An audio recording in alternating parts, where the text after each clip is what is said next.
You're going to hear an audio tape of Grandma Iole Banker, Grandma Iole Martinat Banker, and I'm going to show you this little photo book that I made for Grandma Iole for my woofie, I think one Valentine's Day.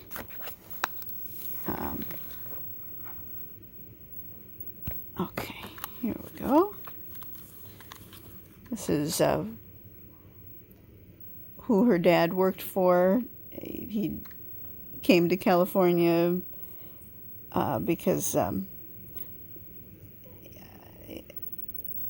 his sister Manya Easy Day said it was better conditions, and his brothers Aldo and Dario were working for a construction company, so he joined them working for the same construction company.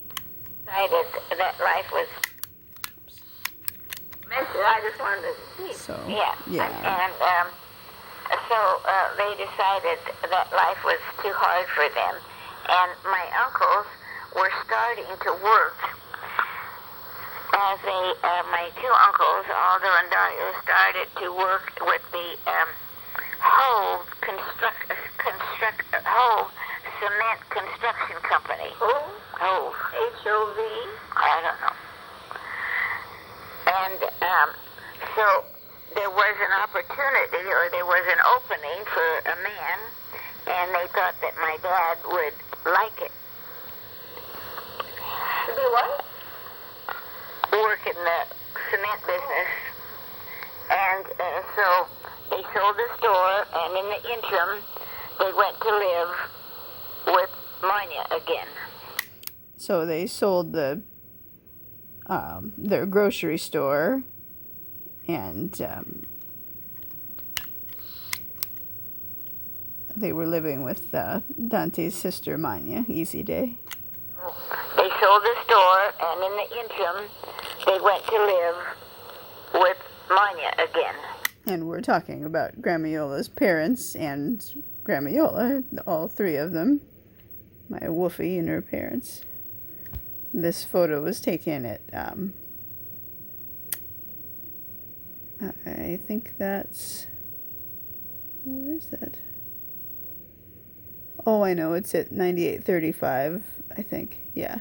Oh yeah, definitely, 9835. I'm swinging on the apricot tree, I think, and yeah, I am. And that's the grapefruit tree behind me. There was a couple more trees, probably a peach, and the old plum was just to my right. And you can kind of see the hedge that we planted.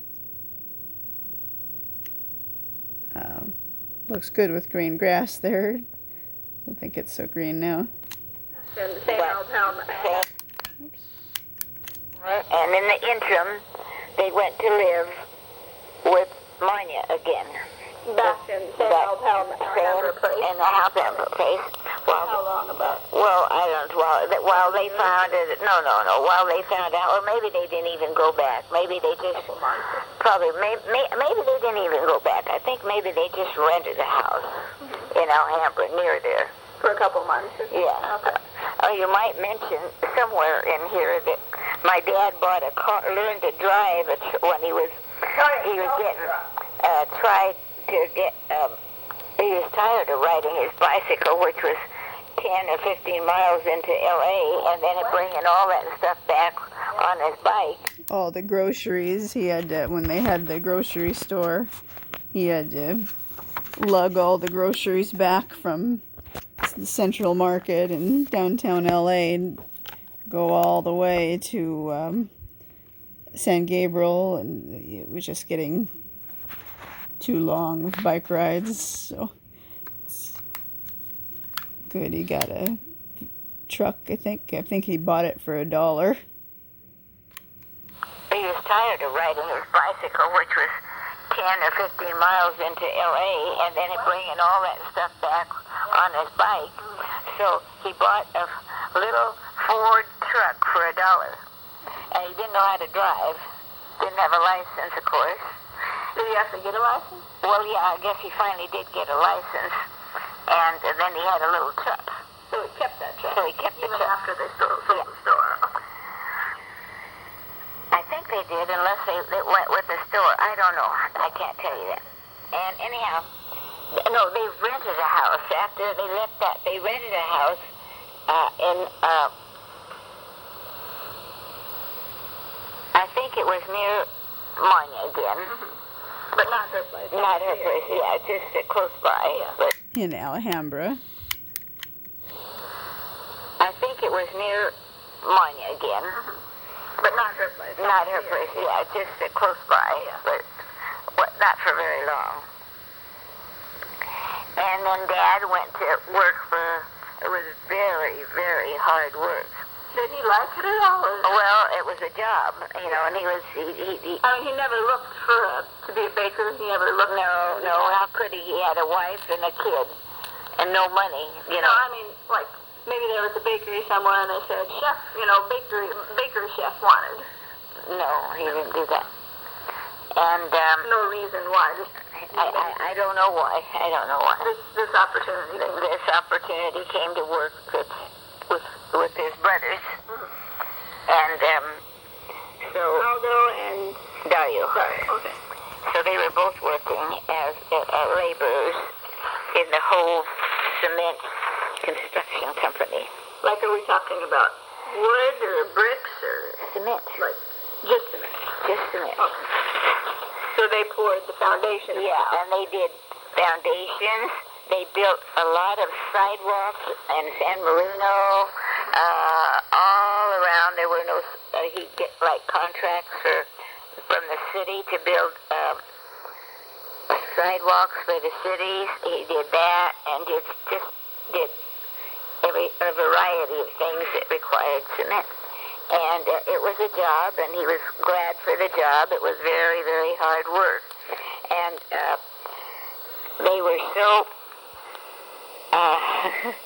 particular, and a lot of people, what they had to do in those days is that they hand-mixed the cement in a little cement mixer. They didn't have what they have now, great big cement trucks that deliver it. And then the men would have to, as soon as the cement was the right consistency, the little cement mixer would dump it in the cement. It would dump it in the wheelbarrow, and they would have to wheel it to wherever the job, Your dad wheeled the cement. Yeah. And I mean, did it get hard enough by then? Or? well, this was going to tell you. They had to go fast, and a lot of guys weren't strong enough. My dad was very strong, just really strong. And you had to have a good balance and everything because, cement is very heavy. And it was rolling about, right? Yeah. And I don't even think I think the cement, the wheelbarrows didn't even have rubber tires. It was just steel tires, which made it even worse. So he had to go real fast? Well, yeah, before it hardened up. Like running? And then you had to keep going fast.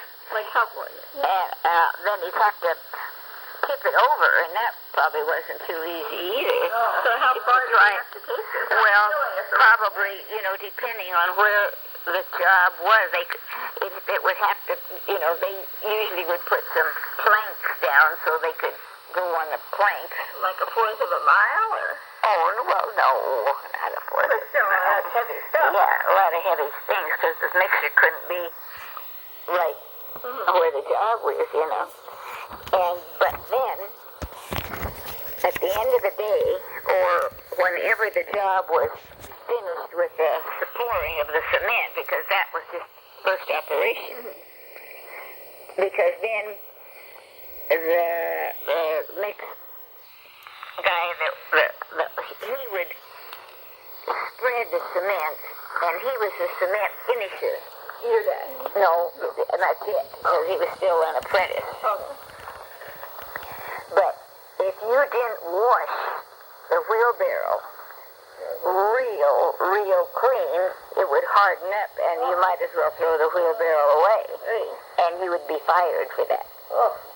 So it was your responsibility to be sure the cement, the wheelbarrow was completely cleaned. After with water in it. What? It wouldn't melt with water. Oh no, once it's hard, and nothing you can do about it. Water and cement is not going to fit. So you had to be very careful. And gradually, he was very good. He had a good balance, and he was very strong and willing to work all the time. And so he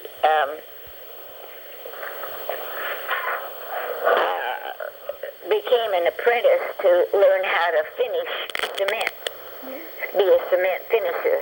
So he, with trowels, all kinds of trowels, and they like poured driveways and aprons. You know what an apron is?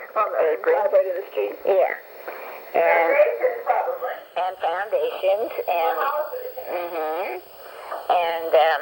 so they did all that. And by this time they were still renting, and then he found, I don't know how he did, but he found this private man, just an independent man. He was a councilman in Monterey Park, and a magician on the side. That was his. He liked to do that, and he had just a little tiny business that he did the same thing as this big construction company. And I guess, I don't know how my father contacted him or he contacted my father. His name was Mr. Allen. And so my dad decided he'd quit the big construction company and go to work for him. His brothers were still working? Yeah. And so he went to work for him, and at $4 a day. And this man, Mr. Allen, lived in Monterey Park, lived on a place where he had a rental house. And so he rented this little house to my parents. Oh, in Monterey Park. In Monterey Park. So then we moved to Monterey Park. How long did you stay there about? Well, we stayed there probably about 3 years. You were a toddler when you went there? Right, yeah. When you left, you were like, do you remember the place at all? I don't remember where we went, but during someplace in the store is where they met Mr. and Mrs. Surf. Oh, when they were still there, okay. They had that dairy that was just a block. Remember I showed you where the dairy was? And so Mrs. Surf lived on Florence Street. And Monterey Park? Yeah, so this house here is the one that we rented and stayed at for a week with Grandpa Bob when I was about 12. It's where they met Mr. and Mrs. Syrup. Mr. and Mrs. Syrup. Mrs. Syrup was Grandma Iole's mother, her mother Ida's best friend. Really very best friend, like sisters. Last you were like, do you remember the place at all? I don't remember. Yeah, probably about 3 years. You were a toddler when you went there? Right, yeah. When you left, you were like, do you remember the place at all? I don't remember where we went, but during someplace in the store is where they met Mr. and Mrs. Surf. Oh, when they were still there, okay. They had that dairy that was just a block. Remember I showed you where the dairy was? And so Mrs. Surf lived on Florence Street. And Monterey Park? And I guess she told my mom that there was a really nice house that just been built, and it was up for sale, and it was just a block away from her house, which of course made her happy. They were friends before? Yeah, From the store. from the store. Oh. because Mrs. Syrup and her husband had a dairy next door or something, right? Yeah, but how they met was that the son came to the little store and spoke French, and so he went home and says, Mama, Mama. Arriba para allá, but there's She'd often say, because her dad used to say, Mama, Mama, to his mother, he'd say, Mama, Mama, arriba lurayas. Mama, Mama, ya arriba lurayas. And that meant, oh, Mom, the storm is coming. When they were in the mountains in Italy, I guess the storms would come up quickly. But here she says, arriva pa urayas. There's the storm is not coming. It's just we're really not talking about a storm. It's just the son of Mrs. Syrup ran home after he found Ida and Dante, who were speaking French, and said, I found some people that speak French. So, like excited, all excited, Mama, Mama, Okay. the son came to the little store and spoke French, and so he went home and says, Mama, Mama. Arriba para allá, but there's a family that speaks French that own the store. So, of course, she went right down, toddling down, Mrs. Syrup, and to meet my mom, and, of course, they became, and ever... So, this is when Dante and Ida still had the grocery store.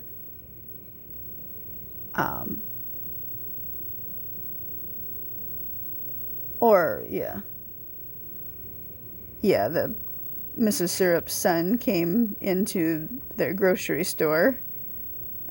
That's how they met Mrs. Syrup, Ida's best friend. This picture I'm holding, what do they call that thing? But it's a photo of Pinerolo, the town that Grandma Iola's family, her mother's side, Ida, was from. More of the city town instead of up in the mountains. And our Italian cousins bought this for us, and that was really nice. And that last line here says, Voi doi u cuit und lily. Voi doi u cuit und lily. Cuit und lily. That means I like 2 eggs cooked in olive oil. That's just an example of the Prustinenc dialect, a version of Piemontese, or Piemontese. Mama, Mama. Arriba para allá, but there's a family that speaks French that own the store. So, of course, she went right down, toddling down, Mrs. Syrup, and to meet my mom, and, of course, they became, and ever since they were just, I never saw such a friendship as they had, never. And so anyhow, Mrs. Syrup was very excited about this house because it was close to her, and Mrs. Syrup found the house for sale that Ida and Dante bought, and she told him about it because it was close to Mrs. Syrup's house where Mrs. Syrup and Mr. Syrup lived, so they were glad they could be close to their friends. And this painting here, it says at the bottom there, Il Tempio Valdese, and that means the Waldensian Temple. It's that big white block thing in the middle there. It's like a church where the Waldensians went. I love these photos where you can see me, you know, kind of holding on to Grandma, like helping her walk. I did that for many years. I'd put my, well, here I'm just kind of holding her hand and arm, but a lot of times I'd put my arm under her armpit and give her more stability, you know. And so anyhow, Mrs. Serp was very excited about this house because it was close to her. And so anyway, my folks had an... knew each other. You two buy a house, but you already knew somebody. But I thought you said that you lived 3 years in Monterey Park at the rental property of Mr. Allen. Mr. Allen. Yeah. So after that, Well, during that interim time, maybe. that's why you moved from Mr. Allen's rental property. You moved from there to this new house. Bought a house. Where my mother and dad, they liked the house and they wanted to buy and not pay rent. Because for 4 years, your mom already knew Mrs. Serp. Oh, yeah. They were a year at the store, yeah, and then yeah. and then 3 Yeah, years at right. Mr. Allen Yeah, and Monterey Park. That's right. Which they probably saw each other, but they weren't really close. That's right. That's right. They had to walk a lot. And so they liked the house. It was new. It was $3,000. Did they have it, or did they have to pay? No, they it was 3 or 8,000. No, it was no, it was 8,000. Yeah, It was 8,000. And the interest rates at that time, even though it was the Depression, was 8%. So the house cost $8,000 and they were paying 8% interest on the part they borrowed. It's pretty much. It was 8,000. And the interest rates at that time, even though it was the Depression, was 8%. And That's about what I'm paying on mine. he paid 5. No. Yes. Grandma Iole is saying to my mom, Lonnie, Yolanda, that she thought my mom only paid 5% when she bought her house at $860.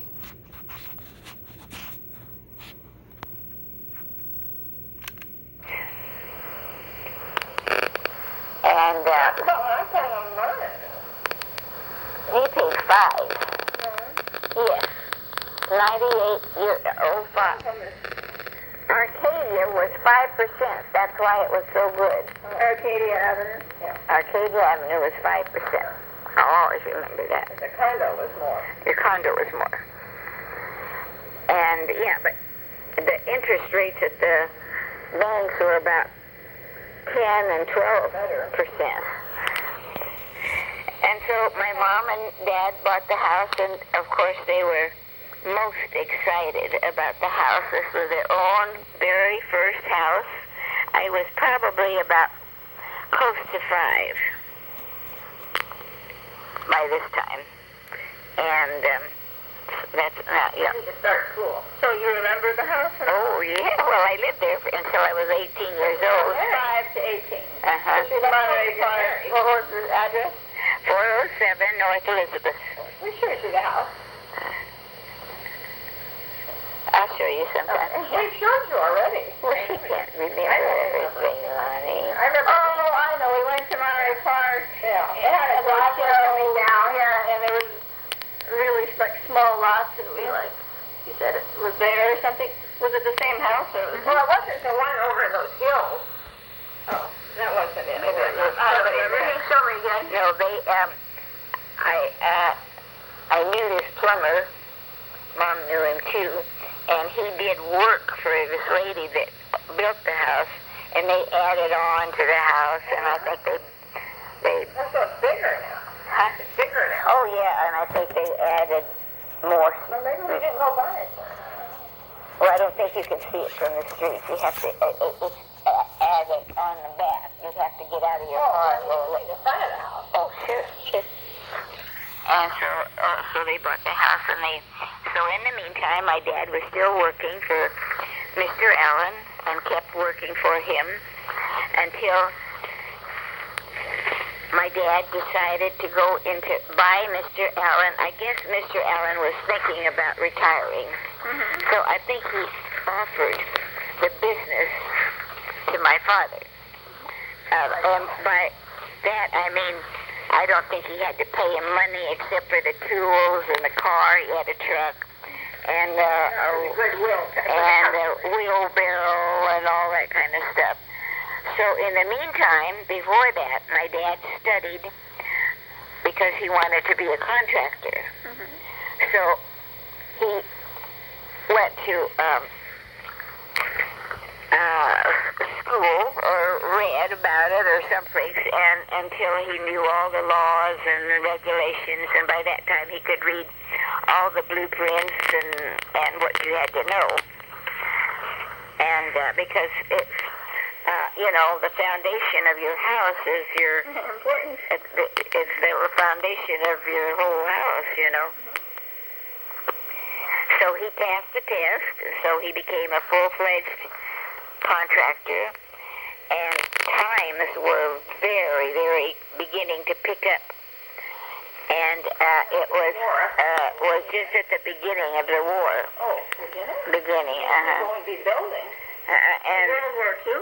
Well, there wasn't just building, Lonnie. There was cement. There was Getting ready for this. driveways, additions, and everything.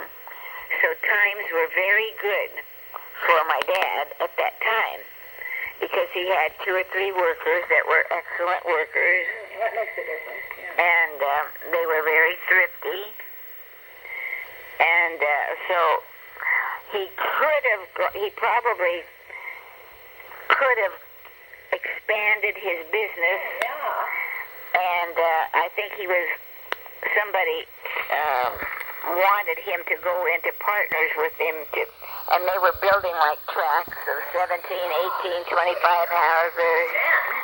But he was a very cautious man and a perfectionist. Yeah. And He would have had to settle for less, probably. well, and even he could have hired more guys and taken on more work, but he was always afraid they didn't do the job like he did. You underwrite it. With him and Dad, both perfectionists. Look at your room, though. Yeah, you're far from a My room perfectionist. is different. You're far from a perfectionist. Look, here is this person. Yeah. Marianne's out. Why do you have to record everything? Because I want to remember everything Larry told me. Well, hurry up. See, there's a right side and a left side where you could have a large intestine. The small intestine in the middle, and then the bottom is a large intestine. It's a large intestine. Right. I believe that if it was on her left side, the problem would be it's right where you go poo. So every time she would go poo, it would hurt. Right. Not strain. She strains both sides. Yeah, right. Remember, that's very important. You strain both sides. Yeah. And she specifically said that she goes to the right. Like that. Somehow it's easier for her. I don't know why. But when she's going poo, she's having a hard time. She leans. She boxes to the right. Yeah. Like that. Yeah. Which would strain the right side. Right. Yeah. If it was her left side, every time she would go poo, no matter if she took a stool softener, it would hurt like hell to get through there. Yeah. But it doesn't. It hurts a lot, but a lot of the time. But when she takes a stool softener after she's done this thing, it doesn't hurt. It's not excruciating, nothing. So I don't think it's the left side. I think it's the right side. And look, it's a big. The right side. You can see it's on the right side. Yeah, I know, but I'm saying the kidney fat blob. I know the kidney fat blob is also on the right side, so it could be confusing. But I don't think that the kidney way up here could sink through the intestines. I mean, her intestines would have to be way down here. It is impossible. So here, what I think happens is she says it hurts randomly, completely randomly. Not just when she has to go poo or anything. So that place on the right is not the part where she has to go poo. It's on the other side, which means it connects to the small intestine. So when she's digesting, as it's going from the stomach to the small intestine, the large intestine, the point at which it goes from the small intestine to the large intestine, it probably hurts her a little bit. And to her, that would feel random because it's not right before she has to go poo. It's not right after she ate or anything. You know, it's just completely random. It hurts randomly. Yeah, which would be probably because she eats randomly, she digests randomly. The food goes from the small intestine to the large intestine randomly. It's foggy, you have to go early. I know, I don't like it. Yeah, I see it. So The point is, I think it has to be a hernia on her right large intestine, which is the point at which, it's a name for it, that it goes from the small intestine to the large intestine. I think it's the large intestine because that thing on her is large. It's a, you know, you look at the picture. large intestine is lower, It's large and it's like roundish blobs. You know, your large intestine, it's not as smooth, it's roundish blobs to begin with. Yeah. And that thing is roundish blobs. And also, it seems like it ends, like the problem she has, it feels like a rock right by her here, practically. It ends right about where it would come out to go poo. And it goes right where you see it on the picture until the large intestine goes back up into the small intestine. So I think it's that one little piece of the large intestine got swollen for one reason or another, and I bet it's a hernia. Because why would it appear so sudden? She strained. What she did, she probably strained too much one day, made a little, I don't know how a hernia works, but like made a little hole or something, and then it popped out, and then more of it popped out. You know, and more of it's popping out. So I really think, you know, if it's a kidney thing, I think that's important. I think we should get it checked. But I think at least on that, you might have a couple more days to do this stuff with. But a hernia, you have to go fast. I mean, the trouble, you'd hate it just to be a little hernia, and it pops out because we didn't do anything on time, you know? She has to go fast. She has to go as soon as possible. Yeah, there's no way you can get off part of the day today. I can't get off today, Annie. I just can't. I know, but just the morning or something? No way today. What about tomorrow? I don't know, Annie. I mean, that thing is like a time bomb waiting to pop out. We don't even know what it is, Annie. Well, what do you think it is? I don't know. I can't tell. It could be like it. I mean, I just don't see how her kidney could fall down. I don't think it's a kidney. I mean, through all her small intestine and large intestine. No way. I mean, if it was some weird growth on her bladder or something, I don't think that could come that fast. No. I mean, it's like one day it appears, you know? No way. Mary, can you tell me about how fast did it come? Like, did you just one day notice it, or was it like